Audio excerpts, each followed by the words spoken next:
Hey, thank you, voice of God, whoever that voice is. This is our last session, formal session for today. I appreciate everybody coming back inside during the rainstorm. I did not time the rain to get you inside. I'm simply going to introduce our terrific moderator for the session, and he will introduce the panelists and we'll move forward. So we're very, very grateful and lucky to have Riz Khan from Al Jazeera with us today to do this session and then the program over dinner. Riz has been with the BBC, with CNN. He's done more than 1,500 interviews at different times with CNN and others of world leaders, presidents, UN Secretary General Kofi Annan, Dalai Lama, Nelson Mandela, just to name a few. In 2005, he joined the Al Jazeera network to set up its English language channel, Al Jazeera English, and he hosts its flagship program, which is a daily live topical show that features the world's top newsmakers. We're very happy to have you with us today, Riz. Welcome to the stage.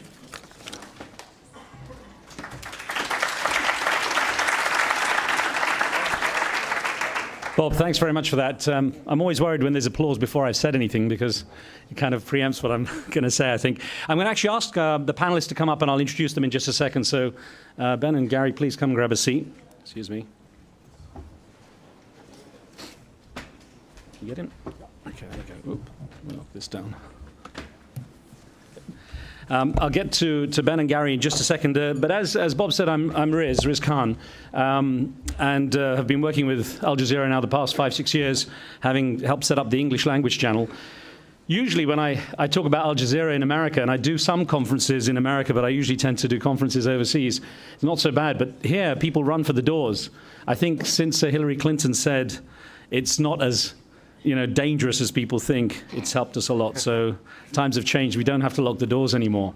But I do say that the word "the" has become the most dangerous word in the English, in the language, the English language right now. If you say it in Arabic, because if you say "the" in Arabic, it's simply "al." And if you add "al" in front of anything, it suddenly sounds dangerous. You have Al-Qaeda, Al-Aqsa, Al Jazeera. So, but I remind people, of course, you had Al Gore. And started with Al Capone. But there was a time when Al represented something positive, because you had alchemy, algebra, alcohol, actually. It's true. The alcoholics laughing there. Anyway, so it's an interesting time, of course, and the Al Jazeera reference was because of course, Al Jazeera was in the center of a very interesting time in the Middle East with the Arab Spring and reporting the Arab Spring, which no doubt we'll get into the debate at some stage.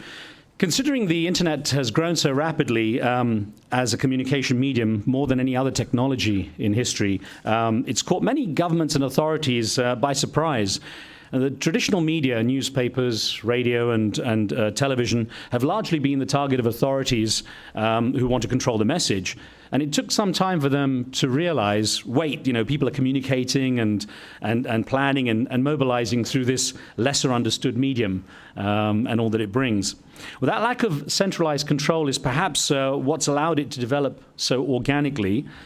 Without an international body to regulate and standardize the network officially, up to now, the governance has been divided among a patchwork of public and private organizations, and maybe to some degree by individuals themselves.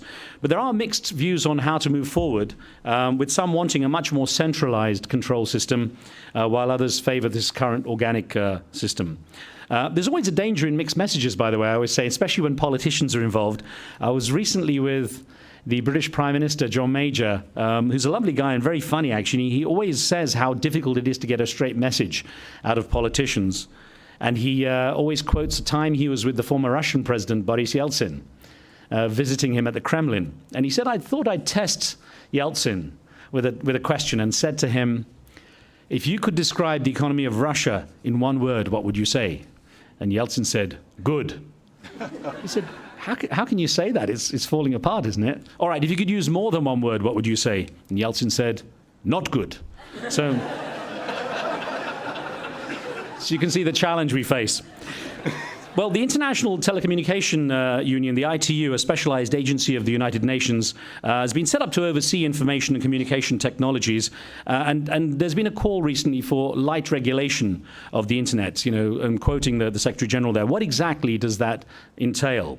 Russia's current president, Vladimir Putin, wants negotiations to end with the ITU, given the power to monitor and supervise the internet. His country is often criticized as one that stifles free expression. Of course, China gets accused of that a lot as well. So what does a more centralized system mean for the world of internet users?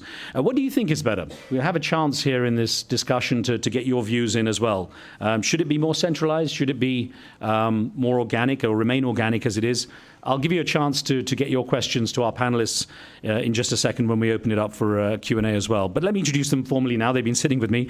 To my immediate left is Ben Wagner, who's researcher at the European University Institute in Florence and coordinates the Dynamic Coalition on Freedom of Expression at the Internet Governance Forum. His research has covered trade in censorship and surveillance technologies and on the internet freedom strategies in international relations as well. Gary Fowlie is with us. He's the head of the Liaison Office of the International Telecommunications Union, an agency of the UN, as I'd mentioned. He spent more than 10 years as a news and current affairs producer and reporter for CBC Television. He'll give us a great perspective on where the issue of the ITU and these calls for regulation come in as well. I'm going to kick off with a couple of questions, but then very much open it up to you. So let me start off with that.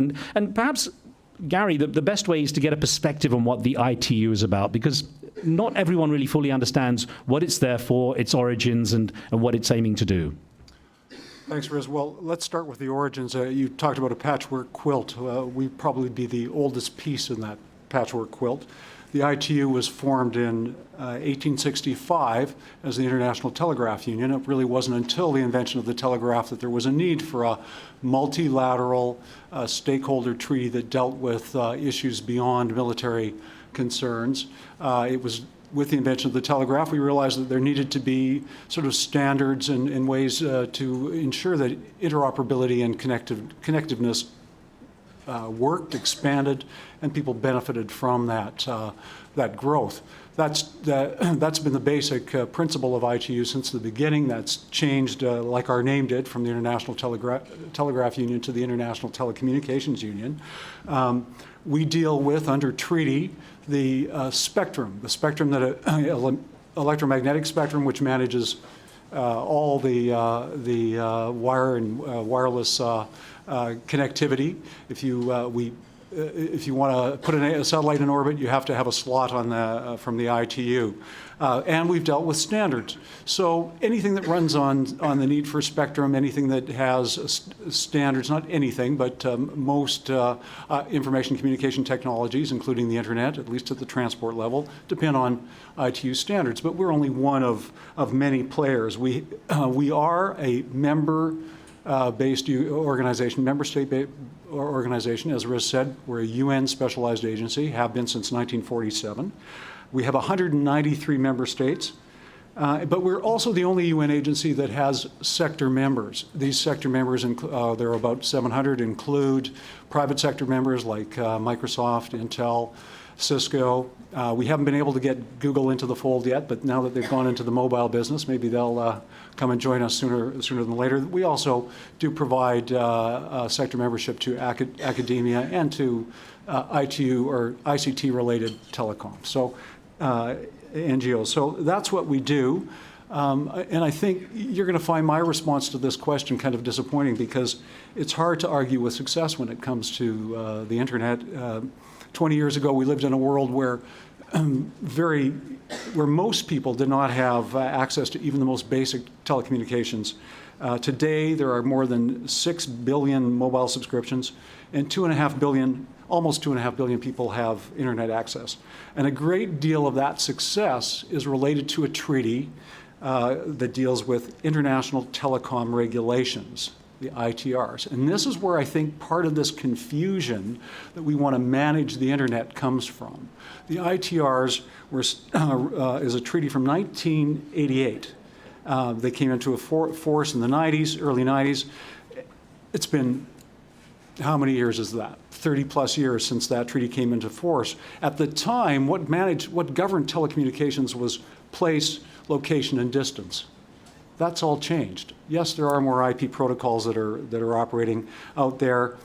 We need to respect that. We need to find a way to ensure that the interconnections and the interoperability of the telecommunications network survives. This conference, which everyone is referring to, and many of you have heard of, which will happen in Dubai, is not about internet governance.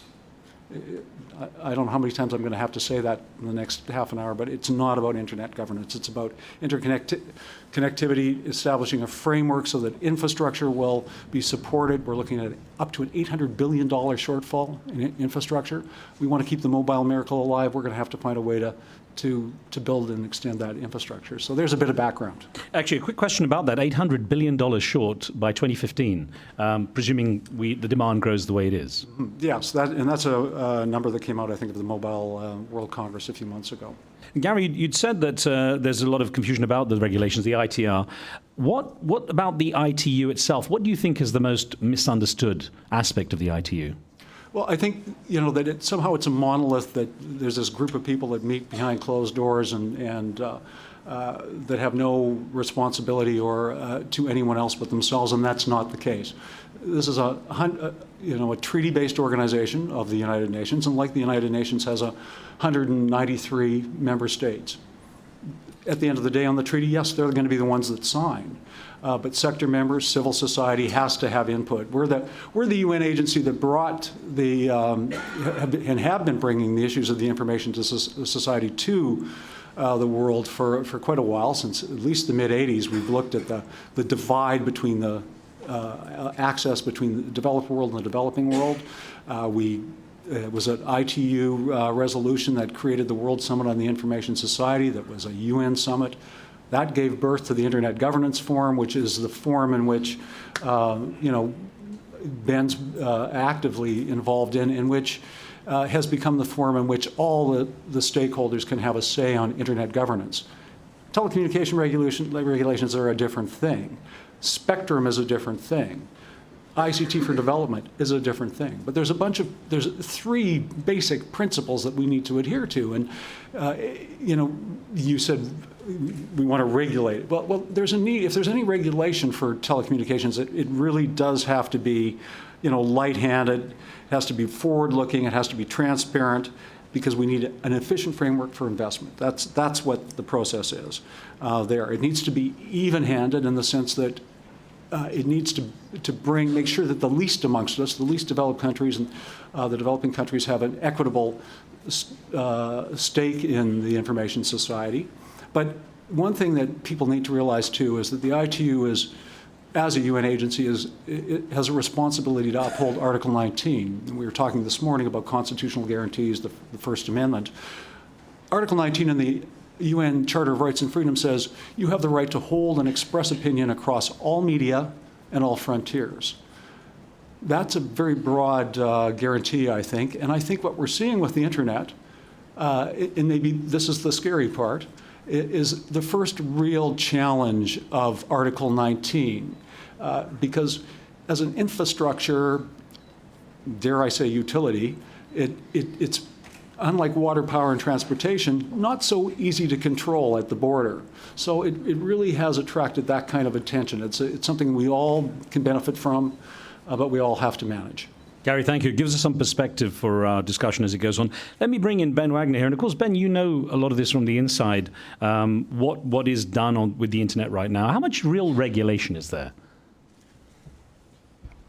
Well, I think it's a difficult question in the sense that you can't say how much regulation is there or isn't there, because lots of the internet just happens. There's various different organizations that are in some way or another multi-stakeholder fora. There are national governments at some levels regulating in certain spaces, but in general, most parts, states have been left out. Bring the microphone down a little bit, just so we can hear better. There we go. That better? Down a bit towards you, yeah. There we go. And I think in most parts of the internet community and in the world in general, there's an agreement that part of the success of the internet is that states have been left out so far, and that states haven't had a hugely significant role in its development. And of course, this then leads to certain suspicions or concerns when states are then seen to take a more active role. And I'd say that it's an extraordinary contrast. You mentioned the Internet Governance Forum. I had the interesting experience of taking part in the World Telecommunications Policy Forum, which is an ITU event in 2009 in Lisbon. And it was an extraordinary contrast. I went to the Internet Governance Forum the same year. And at the Internet Governance Forum, it's normal that a group of stakeholders sit together at a table, discuss issues on an equitable basis, and try and develop different types of Internet governance concepts. Whereas at the World Telecommunications Policy Forum, which was at the time, I was told, going to be this multi-stakeholder forum, so I thought, great, wonderful, we can go there and you can really sort of discuss some of these issues. And then there were, I think, I lost count. It might have been 12 or it might have been 14 lines of sort of state delegation, state delegation, state delegation. Then came the last row, state delegation, then the press, and then behind the press, with all due respect to the press, civil society. And civil society was sort of tacked on at the end, but didn't really feel like they were part of the process. And so I realized this is an ongoing development, an ongoing debate that we have on what the future governance model for the internet should be, and that there's many different fora and spaces to develop different things. Mm-hmm. At the same time, the greater involvement of states is almost automatically, there's like a reflex which directly causes concern. Well, that's the nature of the UN model in some ways. It is a member state-driven organization. But as you've said, Ben, it has to be, a tent under which everybody feels that they have a part. And that was really the first big challenge for ITU, to do that with the World Summit on the Information Society, which I think was successful in that sense. We managed to get everybody in under that tent. Everybody had a say. The Internet Governance Forum came out of it. But it is a member state-driven organization, and they are going to have their say. And as long as spectrum is involved, where member states do have a right to license that spectrum to develop their industry, we can help guide them, and civil society and the private sector definitely needs to help guide them on how that's best developed. Ben, let me ask you how you feel the internet would be compromised if some kind of more formal system of regulation is set up. Well, again, it's a very broad question, and it's hard to develop specific answers to that. But in a general sense, there have been a lot of proposals in the last few years that have raised eyebrows in many parts of the world in regarding giving either more centralized system or a more formal role for states and intergovernmental organizations. And given that what we've seen the internet can do, and given many of the developments that have been extraordinarily positive in the last few decades, as you mentioned, both in mobile and in fixed line spectrum, it would be extraordinary to give all of that up simply because certain organizations have decided now. This is far broader than the ITU. There's numerous proposals here that are on the table suggesting that there should be a greater role for states, that they should be more involved. And the question is then, what can be gained from that?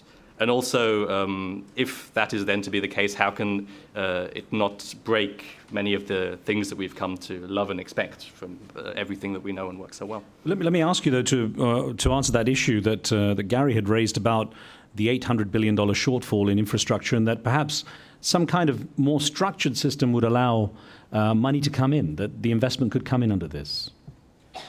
Well, that's one way to consider it, but I don't see that there's any disagreement in either the developed or the developing world, or if those worlds even exist anymore. I'm not sure. I think in the modern world it's just there's lots of countries, lots of states. But I think the divide that is created by that and the need for investment is the wrong one, because there's this separation between these two worlds, one which is developing fast and the other which already has far higher levels of internet and telecommunications penetration. There's also a strong divide that increasingly becomes obvious, especially on the internet and with its multi-stakeholder governance model, which is the divide between states and their capacity to represent their citizens and equitably develop policy for all of their citizens, and other stakeholders who also have a say in that decision-making process. So I think it's important to consider several different divides in here. And I think that a multi-stakeholder model is also the one most likely to develop the investment necessary to bring that model forward. Gary, you talked about light touch, quoting the Secretary General of the ITU, Dr. Hamadoun Touré, saying light touch regulation would be something considered. What exactly does light touch mean? How would you define it? Well, I think light touch means something that's going to encourage investment and basically not, kill the goose that laid the golden egg and enable us to ensure that the mobile miracle that we've seen and the mobile broadband internet, which I think is really where the future lies, doesn't disappear. We need basically principles that outline a transparent, sort of efficient frame for investment. How can you invest? Who can invest? How can that best be laid out? I think it's a multi-stakeholder model. And if you look at the history of ICT networks and their development, this is my opinion, and I stand to be corrected. I think it's maybe the oldest and best example of a private-public partnership in many ways. Public sector had rights to that spectrum, but if you do it, you had to do it right. You had to certainly have an open, regulatory, transparent licensing system, or the private sector would not come in and invest. And if they do invest, you'll gain from the benefits of the information society. If you choose to take that money and put it in your back pocket, why would the private sector want to come? So yet the public sector, the government, the member state can put provisos on that. We'll give you this license. We encourage open competition, but you have to hook up our schools. You have to hook up our health centers. So there's a give and take in it, but it's got to be even-handed, and it's got to be fair, and it's got to be an open framework. There's no doubt about that. But Ben, respond to that before we open it up to questions. Any thoughts on that? Well, there's several points. I mean, you describe it as a public-private partnership, which itself, for the model of the ITU, is quite possibly one of sort of the earliest types of that model. But I think it leaves out quite important other components as well. If you look at the multi-stakeholder model, it explicitly includes the civil society participants, the technical communities, and at least from a lot of the concerns I've been hearing in the last few months on these issues, is that even the invitation to participate in a process that is maybe then claimed to be transparent is seen as dangerously co-opting civil society actors. And when they feel that they're not even able to reasonably participate in a process, which they could in any case only have an advisory role, it's sort of difficult for them to interact at a level that would be seen as reasonably multi-stakeholder. Point well taken. I mean, we need to find a way to engage civil society and incorporate that feedback. I would take one exception to what you said about technical, marginalizing technical input. That's not the case. In terms of our standards, we have 3 bits of business: spectrum management, radio communications, standards, that's where the industry comes in, works on a standard together to, see what benefits so that they're including. The challenge is civil society. This is a science and technology organization of the UN. It's not, its community of stakeholders has been science and tech and government. Civil society was something new. So that, and I mean, not that new. It's always obviously been an important player, especially the private sector. But you can't have the benefits of the information society without having that involvement of civil society, and the fact that the very technology itself is empowering civil society to demand that they be heard, and that's the best thing about it. I think it's a bit. We were talking earlier. It's kind of ironic, but it's important that you're using the technology to make sure that the people that sort of develop that technology and the standards and spectrum or use it for their best purposes. We'll have a chance to pick up on more of these in just a second, but let me open it up now, because of course you're our participants, and it's really very much about getting your voice heard as well. So if you put your hands up, we do actually have a microphone there if you do want to line up, but I'll also get microphones out to you as well. So okay, let me just get to this gentleman first, then I'll come to you, sir. Hi, I'm Baron Soka at Tech Freedom. Gary, thanks for coming and addressing us. It's brave of you to do. It's not a friendly audience, so but I'll try to open this up with a gentle question. So I think a lot of folks here, both in this room and in the U.S. in general, but also in lots of other countries that value internet freedom, are really concerned when they hear that it's Vladimir Putin and the Chinese government and others that have been encouraging the ITU to get more involved.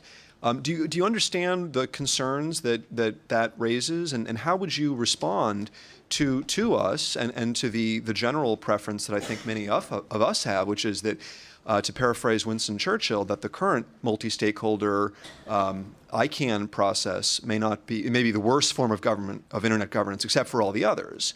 In other words, that any sort of intervention by the ITU, while there might be much to be said about it, that would be good in theory, would in practice end up turning into a vehicle for control by authoritarian governments that don't value freedom in the way that at least has evolved in the case of ICANN.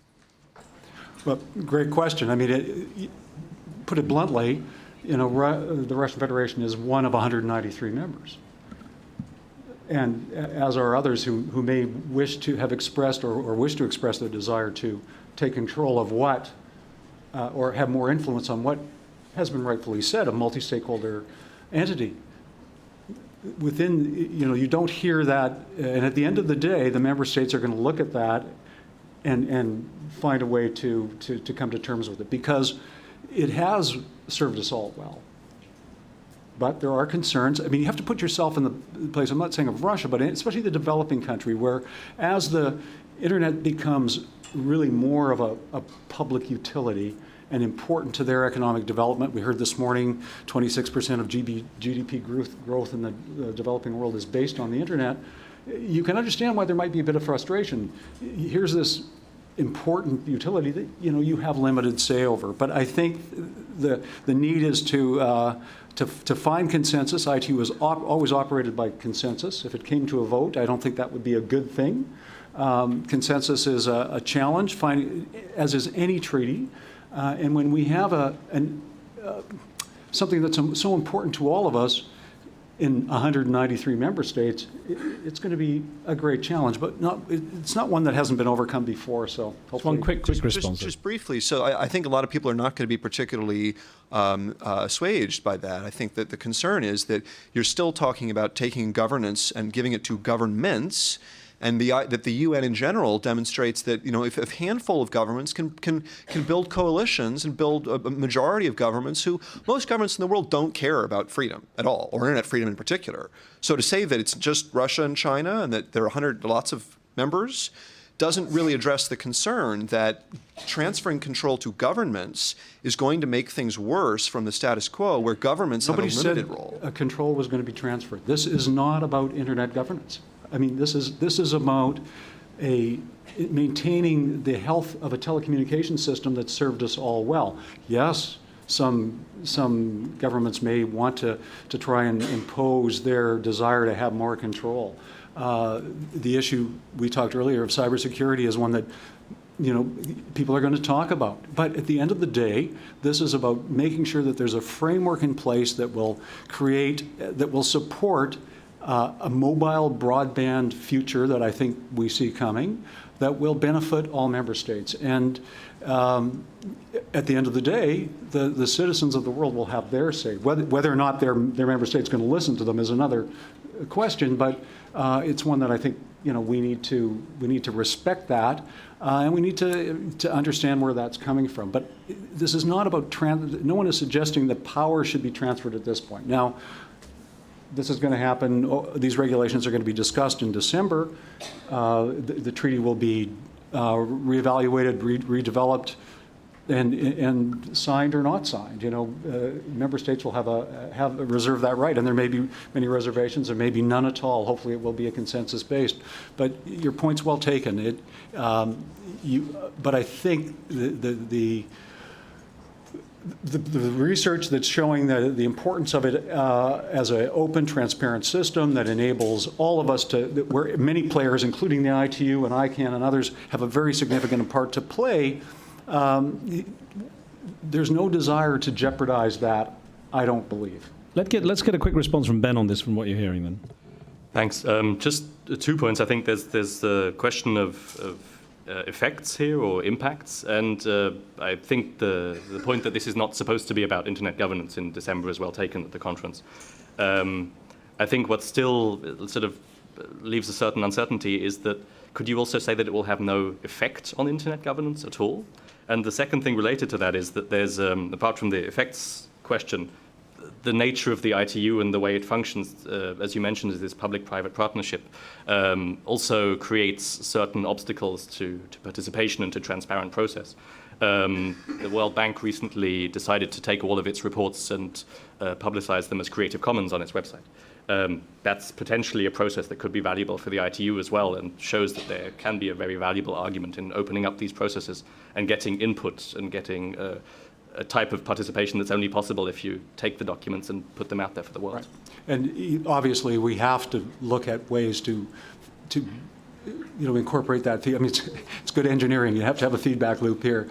Where's that feedback coming from, and how can it be enhanced? So we need to find a way. Yeah. But you sure it will then have no effects on internet governance? Or? As we said, the old parameters of time, distance, and location have pretty much disappeared, and there have been replaced by things like IP protocols, and that in itself is an issue of internet protocols. So I do not have the crystal ball on this.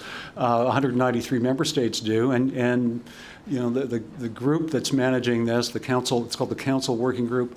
Their report will be made public at some point, and we will see what their sense is. Thank you for your patience, sir. Tell us who you are, where you're from. Sunil Abraham from the Center for Internet and... Keep speaking. We'll just try and make sure we get your microphone. Yeah, that's it. Sunil Abraham from the Center for Internet and Society in India.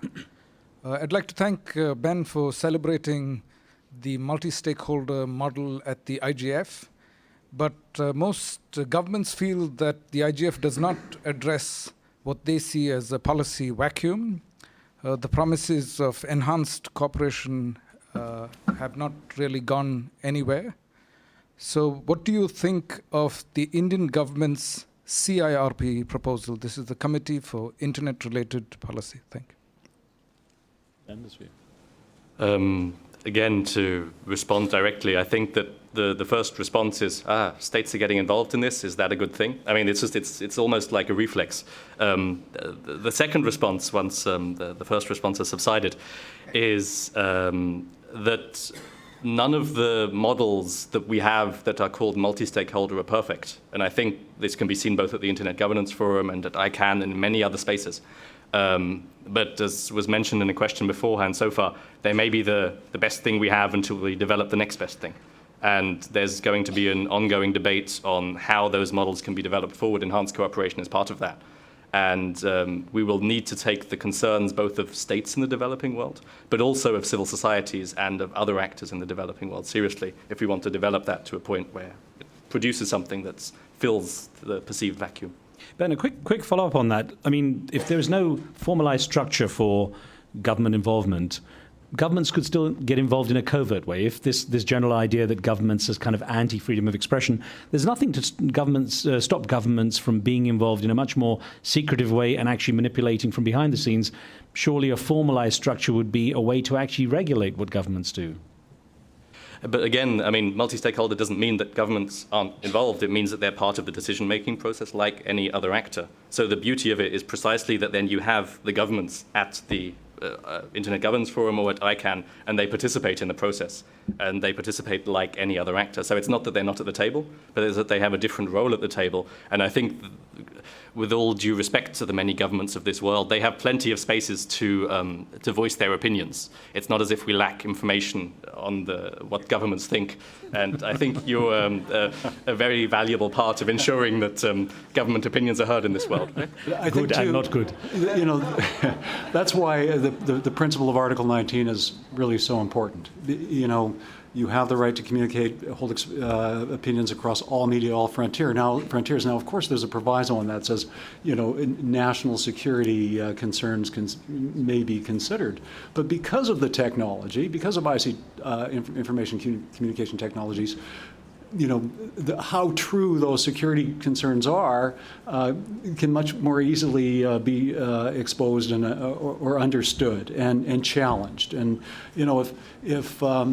if there hadn't been a smartphone or a cell phone there to record Mohammed Bouazizi when he set himself in flames outside, the government office in Tunisia because he'd had his permit to sell fruit and his scale removed out of frustration, that might have been swept away and we wouldn't have discovered it. So that's why this principle I think we're talking Science and Technology Agency. What do I know from human rights? But I do know that people have a fundamental need to communicate, and that right to communicate, I think, is best expressed in Article 19 in many ways. Okay.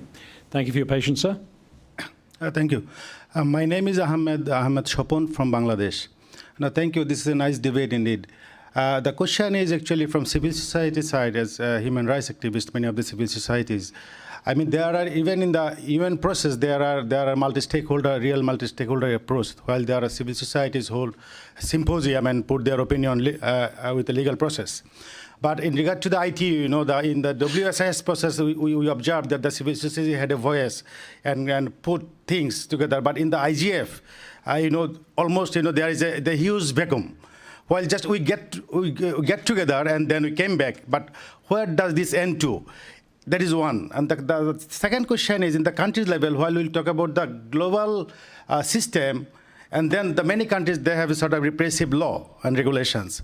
And then how does ITU respond to? What measures they can take? But on the question, actually, the issue that there is no global communication without local communication. And when we talk about centralized system, essentially it means, the governance issue. And there is the not decentralized, we talk about decentralized for better governance, for better served. So there are tricky issues, that because on the one hand, the country system, the country ownership issue, while the countries should be, and on the other hand, the global system. How do we respond to and make balance between the two? Let me get Ben to answer the first part where you're talking about the sort of coming together and nothing. Well, where is it leading, basically? Where it's leading is towards better developed and towards more advanced multi-stakeholder models. As I said, I don't think that anybody has the perfect solution to this. And part of the reason that there has been, let's say, what Sunil described as this vacuum, this perceived vacuum there, is because some of the multi-stakeholder models aren't there yet. It doesn't mean that they're completely broken or that they're unable to solve the problems at hand. It just means that they're in a development process. And I think it's valuable to keep on pushing them. At the same time, the second part of the question I found particularly interesting, particularly considering the events that we saw in Cairo, and we were discussing this beforehand. The ITU must, or as an organization, must have enormous difficulty seeing one of its member states cutting off the internet and telecommunications, as happened in Cairo for several days. So I would assume that both the process that's ongoing now and the sort of the debates that are happening at the council level, as you suggested, will ensure that things like that can't happen. Well, I think point well made. And in terms of that question, I think what we can do to ensure that doesn't happen, and we do believe in the right to communicate and that people should express their Article 19 rights. But if you're going to introduce you want the benefits of the information society, you want the benefits of ICT, you need to institute regulatory reform. The private sector needs to be assured that when you put out a call for auctions on licensed spectrum, that your investment's going to be treated with respect, that there's going to be an assurance that money doesn't end up in somebody's back pocket. And if you encourage robust competition, not just create another one, monolithic agency or service provider, you're going to have healthy competition, and you're going to have a way to bring down prices, increase access, and as I said earlier, put provisos on that licensing so that everybody can benefit from it. Those in the, I'm from Saskatchewan in Canada originally, which is, not your most populated province. But, Saskatchewan, there's Plentywood, Montana, and Bengoff, Saskatchewan are about 10 miles apart. In many ways, they're a long ways apart in terms of access, because in the United States, sometimes getting access in far-off parts of the country, there's a divide, within the country. Same thing in Canada. So we're seeing those kind of development divides happening in the developed world as well. But you have to have competition. You have to have private sector investment. So thank you for your patience. Yeah, I'm Milton Mueller at the Syracuse University School of Information Studies and the Internet Governance Project. I have a question for both of the panelists, if that's possible. For the gentleman from the ITU, my question is, you started out by promising that this was not, that WCAT 12 was not about internet governance, and then we proceeded to debate whether the ITU would be a bad thing to govern the internet. So my question is, what authority actually does the ITU have over the internet? As I understand it, the ITU is about layer 1 and 2, that is the physical and data link layers at best, hardware, those kinds of things. Spectrum. Spectrum, which is layer 1. If you decide that you want the internet to be governed in a certain way and half of the world doesn't agree with that, what can you do about it? Well, if half the world doesn't agree, there'd be no treaty to do it, would it? And that's the point I was making. We see a multi-stakeholder entity that has benefited many people, but what we need to see, and we're not talking about internet governance here. We're talking about telecom regulations. If the discussion becomes one on internet governance, well, that will be for you, me, and the rest of society to educate, I guess, the member states on what exactly, how the internet works, because I think there is, a level of uncertainty, about exactly how it works, and nobody has given us the power to do that. Nobody has said there's no provision in a treaty for us to do that, and that's not what we're talking about in December. We're talking about telecommunication regulations. Good. So if I could follow up with Ben? Please do. So Ben, I'm a little bit uncomfortable with the counterposition of multi-stakeholderism as the alternative to the ITU taking over the internet. First of all, if the debate's about centralization, what could be more centralized than ICANN, which is multi-stakeholder? And secondly, aren't there certain things that just shouldn't be governed at all? Like, I don't care if the people censoring my website have come to a multi-stakeholder consensus or not,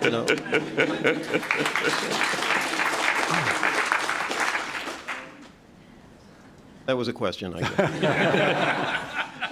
He's speechless with emotion. Oh. Beautiful. Well, I'm just trying to imagine the multi-stakeholder censorship mechanism we would use to implement censorship on Milton's website, so I'm sure that would be great. That's either ICANN as a centralized model of multi-stakeholderism, if you want to call it that, or the IGF, or any of the other multi-stakeholder platforms out there are either perfect or that they need to govern anything and everything is, I don't think, a particularly reasonable conjecture.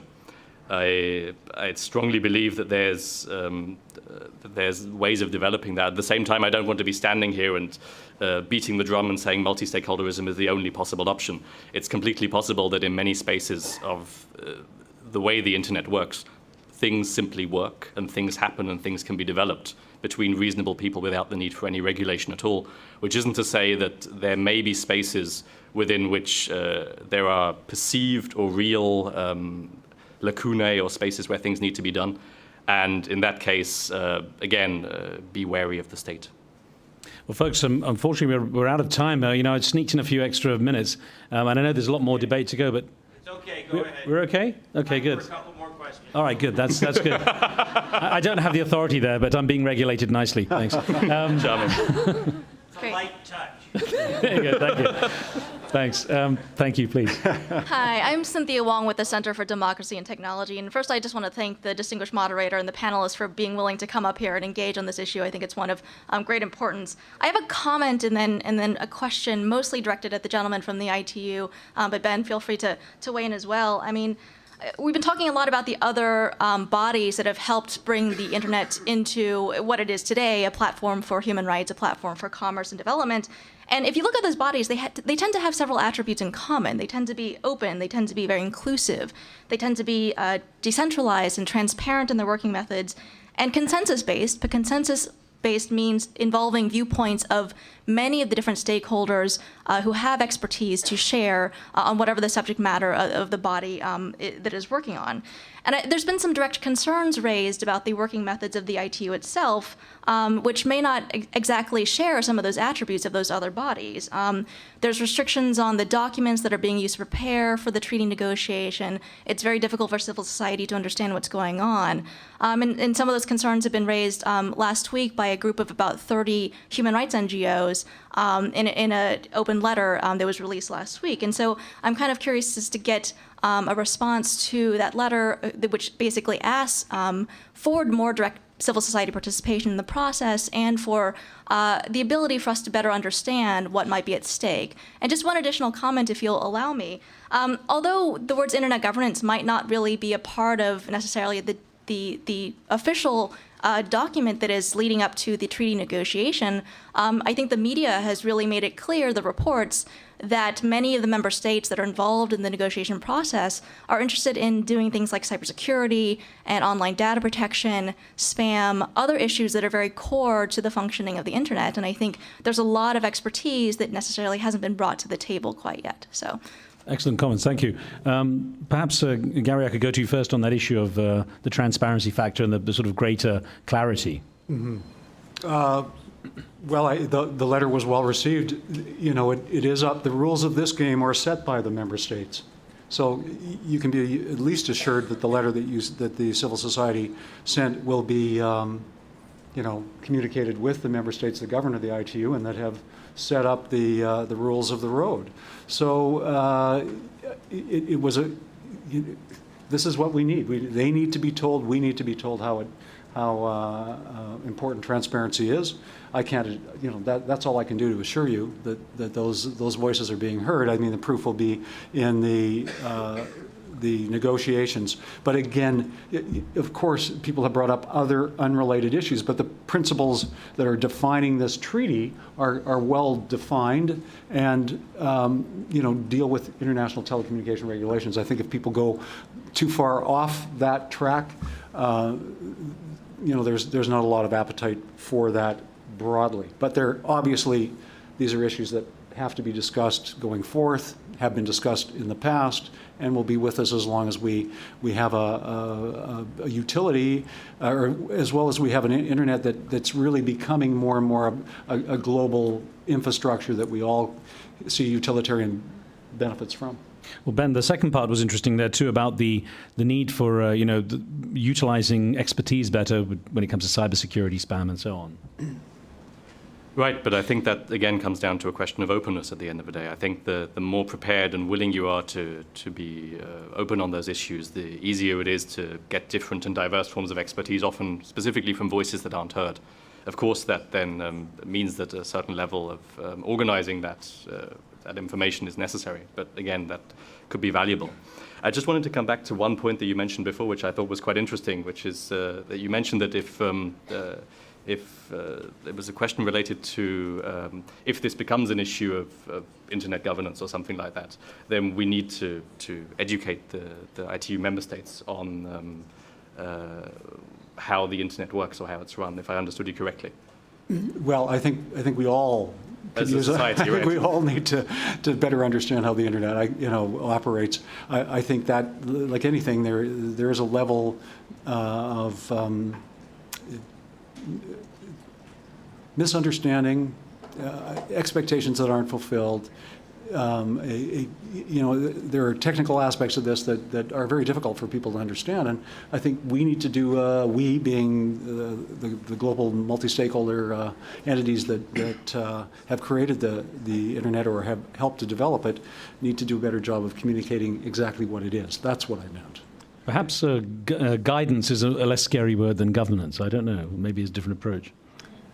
You know, education. Education is maybe even a better word. I don't know. One last question, actually, please. Thank you. Yeah, hi, I'm Smar McCarthy from IMI, based in Iceland. So Milton actually asked the core of my question, but there's a specific aspect of it that I kind of felt needed a bit more discussion. So whenever I hear the word multi-stakeholder, I feel a bit violated. And this comes from the fact that whenever there's, and this is a criticism of the IGF, the ITU, it could easily apply to any of these bodies, ICANN, WIPO, etc. whenever they come together, it's normally delegations of representatives representing each other and not representing us. And what I'd like to know is, can either of you see a future where we can move towards a more democratic model of actual user participation in the decision making, where things such as the ITU's interest in command and control type regulation of the private sector in particular, for the protection thereof, doesn't really give a lot of leeway for things like unlicensed spectrum, for shared spectrum, for community broadband, and so on. So I'd like to know what you think about that. First, I'll go to Gary first on that issue of the kind of level of stakeholder participation and the diversity of it. Well, I think there are a couple of very good models, and the U.S. government provides one of them, Canada, the European Union, where at the end of the day, yes, it is the member state that signs the treaty, but they bring into the discussion from a very early stage and through the process a broad range of representation. I know in the State Department group, there's representatives of dealing with accessibility and gender issues. They reach out to the private sector, and I think all those global entities that have, established very strong regulatory structures that encourage open consultation and transparency, they're doing that. So maybe that's the beginning of that movement, but at the end of the day, as it is now, it's the member state that signs the treaty. And that shouldn't come as a surprise to anybody here, but maybe it does still. And a final thought on that?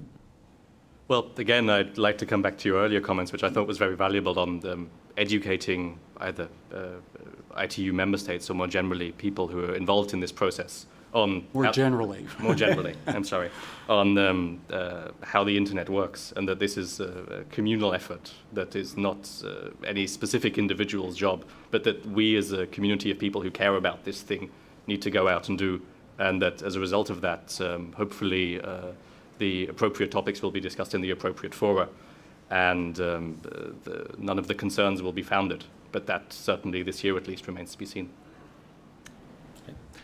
One thing, irrespective of how much regulation there is or not, the internet can still prove to be a challenge through user error. And I always illustrate it with a story, and I'm sure some of you have heard this, about an elderly couple that decided they'd go down to Florida for their 50th wedding anniversary, and decided they'd go back to the same hotel where they first went out on their honeymoon. 50 years later, they go back to the same hotel. So the way the schedules were, the husband was going to go down first, and the wife would join him a couple of days later. So he went on down there to the hotel and suddenly found actually the original hotel had been knocked down, and just a little bit further along on the same street was the new hotel. So he checked in there. And though they were in their 70s, they were very active with the internet and very happy to use new technology. So he decided to send his wife an email.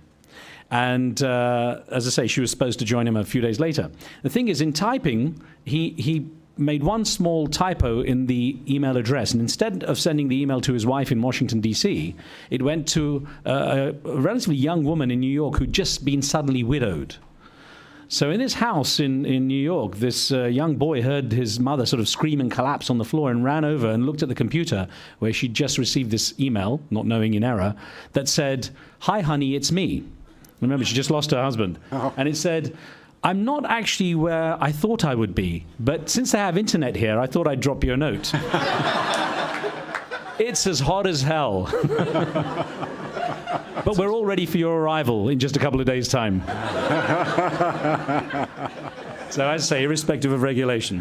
Please, a round of applause for both Gary and Ben for taking part in this.